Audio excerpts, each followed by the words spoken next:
Emma Soons.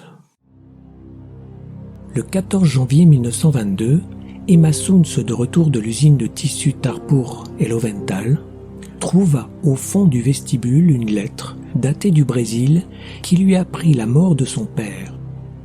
Elle fut abusée, à première vue, par le timbre et par l'enveloppe. Puis l'écriture inconnue l'inquiéta. 9 ou 10 lignes griffonnées tentaient de remplir la feuille. Emma lut que M. Mayer avait absorbé par erreur une forte dose de Véronal et était décédé le 3 courant à l'hôpital de Bagé. Un camarade de collège de son père signait la nouvelle, un certain Fein ou Fine de Rio Grande, qui ne pouvait pas savoir qu'il s'adressait à la fille du mort. Emma laissa tomber la lettre. Sa première impression fut de malaise au ventre et aux genoux, puis de faute aveugle, d'irréalité, de froid, de peur. Puis, elle voulut se trouver déjà le lendemain. Elle comprit tout de suite que ce souhait était inutile, car la mort de son père était la seule chose qui se soit produite au monde et qui continuerait à se produire éternellement. Elle ramassa la feuille et rentra dans sa chambre. Elle la mit furtivement dans un tiroir, comme si, en quelque sorte, elle eût eu déjà connaissance des faits ultérieurs. Elle avait commencé à les deviner peut-être. Elle était déjà ce qu'elle serait. Dans l'obscurité envahissante, Emma pleura jusqu'à la fin du jour le suicide de Manuel Mayer, qui, en une époque heureuse, révolue, avait été Manuel Soons. Elle évoqua des vacances dans une propriété rurale, près de Gualeguay. Elle évoqua, essaya de le faire, sa mère, leur maisonnette de Lanús, qu'on avait vendue aux enchères, les losanges jaunes d'une fenêtre, l'arrêt d'emprisonnement, l'opprobre, les billets anonymes et l'entrefilet sur le détournement du caissier. Elle se souvint, elle ne l'oubliait jamais, que son père, la dernière nuit, lui avait juré que le voleur était Loventhal. Loventhal, Aaron Loventhal, précédemment gérant de l'usine et maintenant l'un des propriétaires. Emma, depuis 1916, gardait le secret. Elle ne l'avait révélé à personne, même pas à sa meilleure amie, Elsa Urstein. Peut-être évitait-elle l'incrédulité des tiers. Peut-être croyait-elle que le secret était un lien entre elle et l'absent. Loventhal ne savait pas qu'elle savait. Emma Soons tirait de ce fait infime un sentiment de puissance. Elle ne dormit pas cette nuit-là, et lorsque le point du jour détacha le rectangle de la fenêtre, son plan était bien arrêté. Elle fit en sorte que ce jour, qui lui parut interminable, fût comme les autres. Il y avait à l'usine des bruits de grève. Emma se déclara comme à l'accoutumée contre toute violence. À 6 heures, son travail achevé, elle alla avec Elsa dans un club féminin qui possède gymnase et piscine.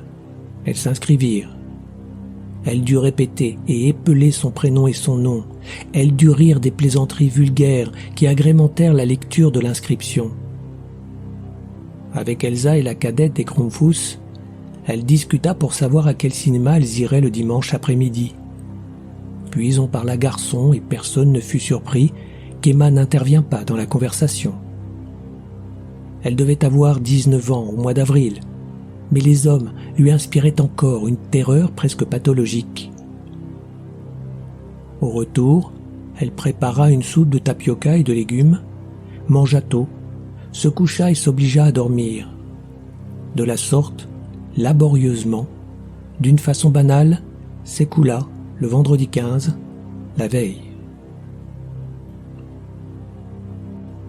Le samedi, l'impatience la réveilla. L'impatience, non l'inquiétude, et le soulagement singulier d'être enfin ce jour-là. Elle n'avait plus à faire de plans, à laisser aller son imagination. Dans quelques heures, elle atteindrait la simplicité des faits. Elle lut dans la presse que le Nordstrand de Malmö appareillerait cette nuit du quai numéro 3. Elle appela par téléphone Loventhal, laissa entendre qu'elle voulait lui communiquer, sans le faire savoir aux autres, quelque chose sur la grève, et elle promit de passer à son bureau à la tombée de la nuit. Sa voix tremblait. Le tremblement convenait à une délatrice. Ce matin-là, aucun autre fait digne de mémoire ne se produisit. Emma travailla jusqu'à minuit et arrêta avec Elsa et Perla Krumpfus les détails de la promenade du dimanche. Elle se coucha après déjeuner et, les yeux clos, récapitula le plan qu'elle avait ourdi. Elle se dit que l'étape finale serait moins horrible que la première et qu'elle lui apporterait sans aucun doute la saveur de la victoire et de la justice. Tout à coup, alarmée, elle se leva et courut au tiroir de la commode. Elle l'ouvrit. Sous le portrait de Milton Sills, où elle l'avait laissé la veille au soir, il y avait la lettre de Fane. Personne ne pouvait l'avoir vue. Elle lut le début et la déchira. Rapporter d'une façon relativement conforme à la réalité les faits de cet après-midi serait difficile et peut-être inopportun. L'irréalité est un attribut des enfers, attribut qui paraît mitiger les terreurs qu'ils inspirent et qui les aggrave peut-être. Comment rendre vraisemblable un acte auquel ne crut presque pas celui qui l'exécutait? Comment ressaisir ce bref moment de chaos qu'aujourd'hui la mémoire des Massoun se répudie et confond? Emma habitait du côté d'Almagro, rue Liniers. Nous savons que ce soir-là, elle se rendit au port. Peut-être sur l'infâme avenue de Juillet se vit-elle multipliée dans les glaces, publiée par les lumières et déshabillée par les regards affamés, mais il est plus raisonnable de supposer qu'elle erra au début inaperçue dans la Rekova indifférente. Elle entra dans 2 ou 3 bars, vit les pratiques ou les manigances des autres femmes. Elle tomba enfin sur des hommes du Nordstrand. De l'un très jeune, elle craignit qu'il ne lui inspirât quelque tendresse, et elle jeta son dévolu sur un autre, sans doute plus humble qu'elle et grossier, pour que la pureté de l'horreur ne fût pas mitigée. L'homme la conduisit à une porte, puis à un trouble vestibule, puis à un escalier tortueux, et ensuite dans une entrée, où il y avait une baie vitrée avec des losanges identiques à ceux de sa maison de Lanús. Et ensuite à un couloir, et ensuite à une porte qui se ferma. Les événements graves sont hors du temps, soit qu'en eux le passé immédiat soit coupé de l'avenir, soit que les parties qui les forment semblent ne pas découler les unes des autres. À cet instant, hors du temps, au milieu de ce désordre perplexe de sensations atroces et sans lien, Emma Soun se pensa-t-elle une seule fois aux morts qui motivaient le sacrifice? Moi, je crois qu'elle y pensa une fois, et qu'en ce moment son projet désespéré faiblit. Elle pensa, elle ne put ne pas penser, que son père avait fait à sa mère la chose horrible qu'on lui faisait à présent. Elle pensa cela avec un léger étonnement et se réfugia aussitôt dans son vertige. L'homme, suédois ou finlandais, ne parlait pas espagnol.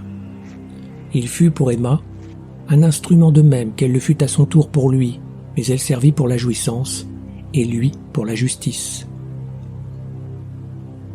Quand elle fut restée seule, Emma n'ouvrit pas les yeux tout de suite. Sur la table de chevet était l'argent que l'homme avait laissé. Emma se dressa et déchira le billet, comme elle avait auparavant déchiré la lettre. Détruire l'argent est impie, de même que jeter le pain. Son geste à peine achevé, Emma se repentit, un acte d'orgueil, mais en ce jour, sa peur s'évanouit dans la tristesse de son corps, dans le dégoût et la tristesse l'enchaînaient, mais Emma, lentement, se leva et se mit à s'habiller. Aucune couleur vive ne demeurait dans la chambre. Les derniers feux du crépuscule s'alourdissaient. Emma put sortir sans qu'on la remarquât. Au coin de la rue, elle monta sur un lacrosse qui allait vers l'ouest. Elle choisit, conformément à son plan, le siège le plus avancé pour qu'on ne vît pas son visage. Elle fut sans doute réconfortée de constater au milieu du trafic insipide des rues que ce qui s'était passé n'avait point contaminé les choses. Elle voyagea dans des quartiers décrépits et opaques, les oubliant tout aussitôt après les avoir regardés, et elle descendit à l'un des carrefours de Warnes. Paradoxalement, sa fatigue devenait une force, car elle l'obligeait à se concentrer sur les détails de l'aventure et lui cachait le fond et la faim. Aaron Leventhal était pour tous un homme sérieux, pour le petit cercle de ses intimes, un avare. Il vivait seul à l'étage le plus élevé de l'usine.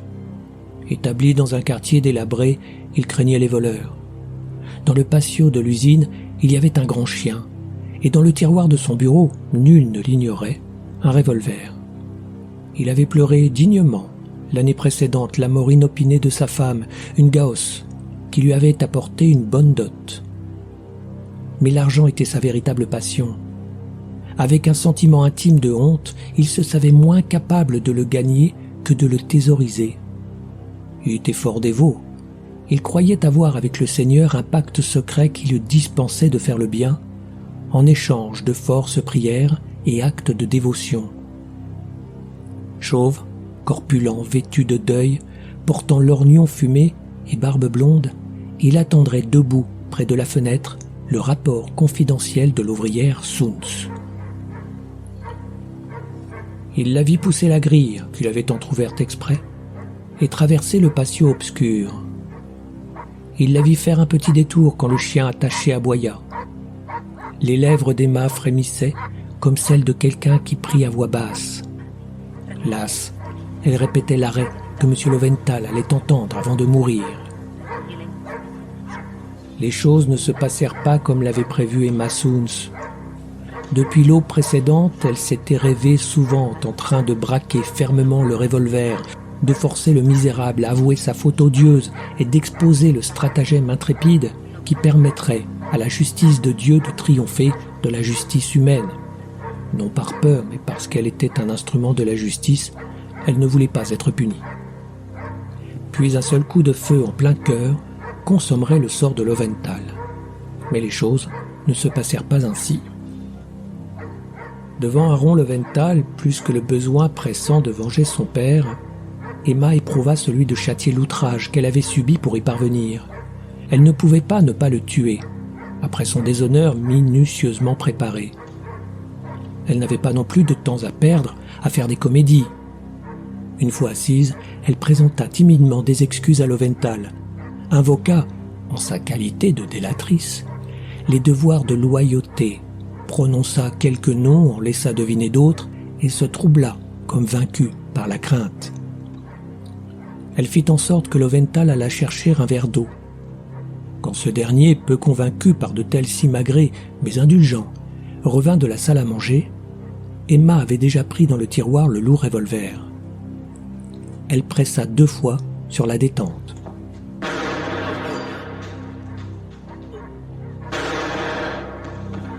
Le corps énorme s'écroula comme si les détonations et la fumée l'avaient brisé. Le verre d'eau se cassa. Le visage la regarda avec étonnement et colère. La bouche du visage l'injuria en espagnol et en yiddish. Les grossièretés ne tarissaient pas. Emma dut faire feu de nouveau.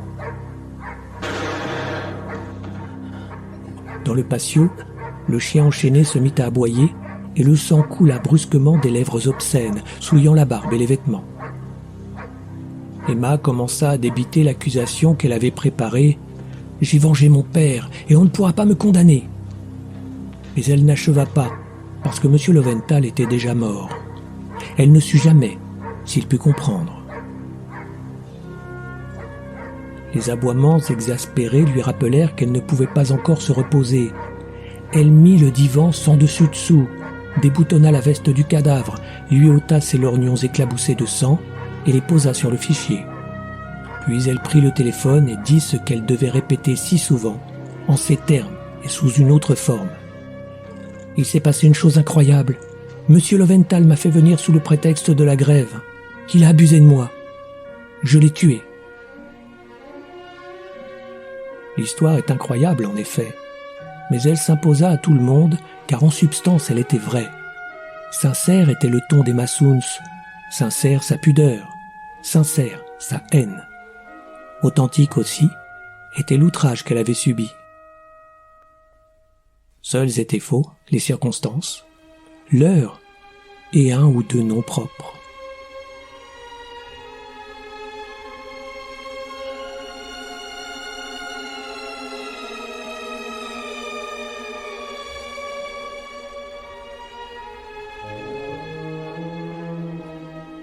Emma Soons est une nouvelle extraite de l'Aleph de Jorge Luis Borges.